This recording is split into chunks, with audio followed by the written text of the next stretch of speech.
Evelyn to Phil, Monday, November 16, 1942, 7:45 p.m.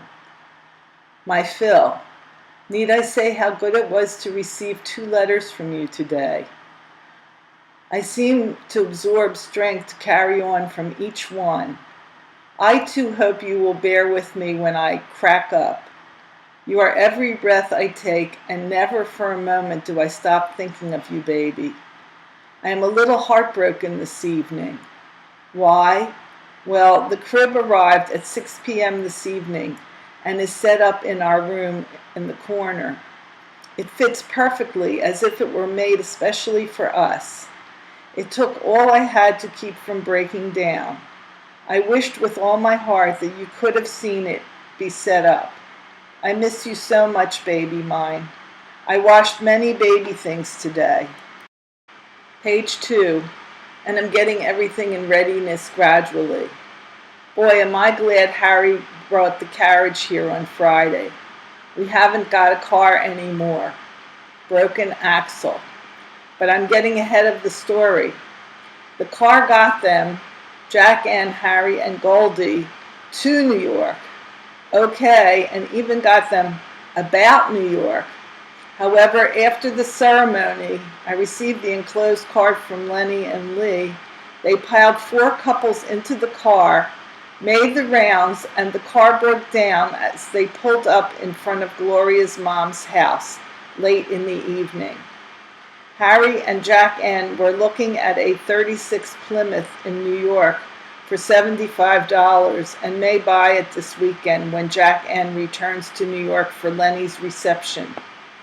Harry got his raise, less the 5%. Page 3, which means $38 every week. He will be paid weekly from now on. I called the doc and asked him if I could postpone my visit to Friday. He said as long as I feel okay, it's all right. I intend to spend the evening visiting Dot and Snuff. Eddie just bought the record, and the headlines are tremendous. Smash Jap fleet, 23 ships sunk. Doesn't that sound good, sweet? Incidentally, do you still want me to send you the record? I'd clean forgotten about it. I'm sorry, but just say the word and I'll attend to it instantaneously. I've decided not to show Jack and Gloria your letter. Jack said to G one evening, not so long ago, I've got a suspicion you're trying to get out of dishwashing, which got her excited. As long as he is aware of it. Page 4, I'm satisfied. Mom has also been giving him needles. She has him wound round her little finger. And does she love to get Harry's dander up? She's just plain mean. She's afraid of you, though. I'm alone again this evening. Jack Ann is working late, and Harry went out to Goldie's.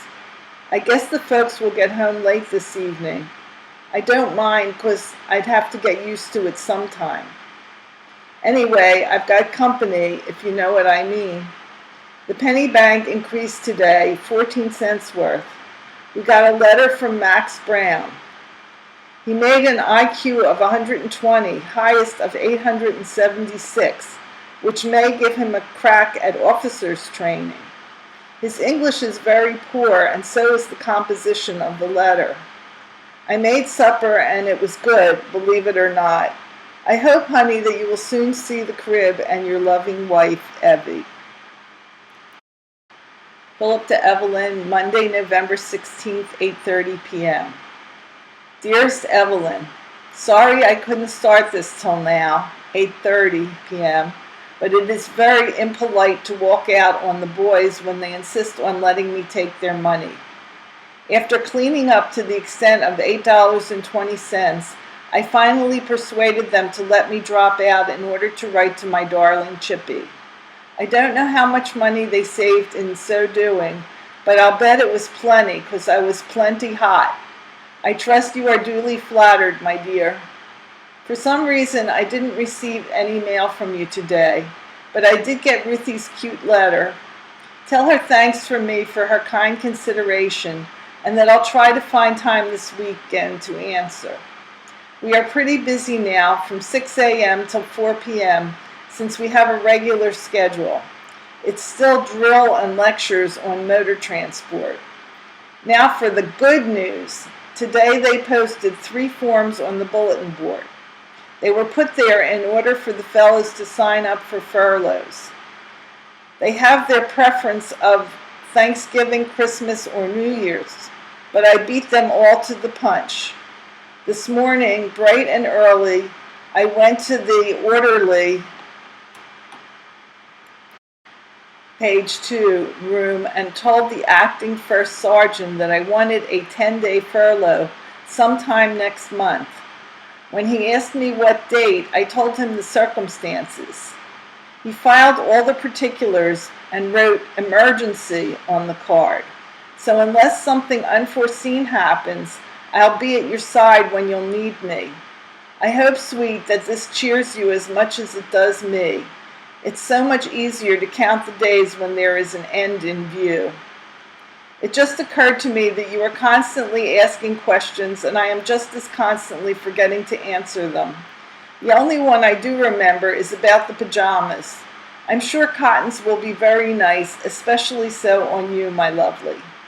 My watch, which incidentally is right on the beam and a great help, reads exactly 9 o'clock, and I'm glad you're thinking of me. Sleep tight, honey. More tomorrow. Love to all. Your devoted Phil. P.S. Please, baby, send the record to me, as we have no radio here and I'm way behind on the news, which I understand is promising.